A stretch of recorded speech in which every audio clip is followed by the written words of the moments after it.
All right, just finished up a 12-hour shift. Sorry if the lens fogs up. I had my camera in my lunchbox, which was in the refrigerator. I figured that was better to have it in there than out in the car when it's super hot and basically melting my electronics. I don't think that amount of heat is good for electronics, so I figured having a little bit of a fog on the lens was a little bit better overall. Anyway, I don't have a whole lot to say. Just to reiterate, the biggest challenge right now is actually getting enough food in throughout the day and sticking with the plan. Now, what the great thing is that I have been, I've been under consuming calories, but I've been still eating all of the right things.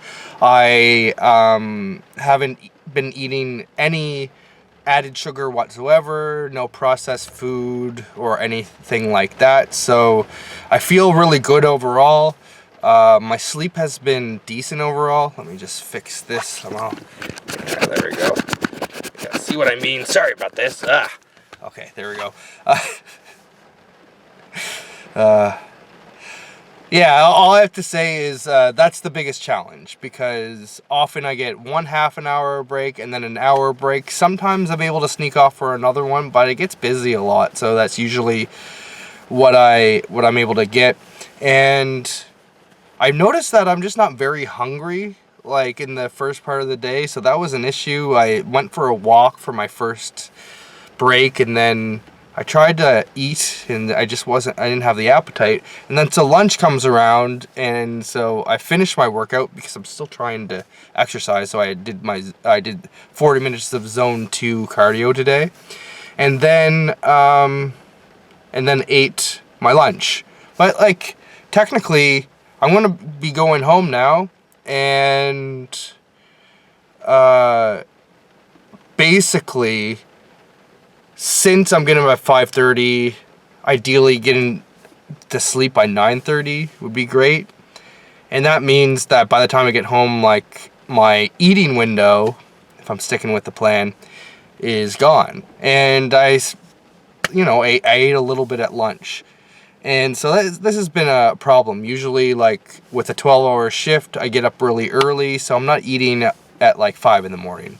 So I come to work, I might eat throughout my breaks, but at the end of the day, I usually don't eat enough. And then when I get home, the rest of the day is like meal planning, maybe getting a meal in if I'm still like really hungry, or skipping it, and then preparing for the next day. And by the time that rolls around, it's like bedtime. So if anything like extra happens, like I get busy, or like I have a almost 2-year-old son, as I mentioned, there's just stuff that comes up. So if anything comes up, even if it's half an hour, it really it throws a wrench into those plans.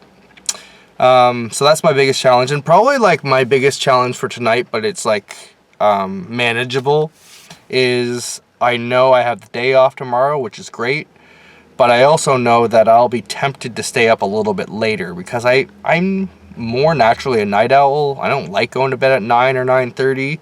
It just makes most sense, because on work days I'm getting up at 5:30 or 5:45. So in order to keep consistent schedule on my days off, it's ideal to kind of stick with the plan. Even though like naturally I feel best when I go to bed like 11 or midnight and get up at like 9, sort of thing. That's what I've noticed in the past. But resetting to 5:30, or going to bed at least 9:30, and then waking up naturally, even I don't necessarily need to get up at 5:30, but going to bed at 9:30ish or by 10 would be ideal to keep that going. All right.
All right, that's pretty much it for today.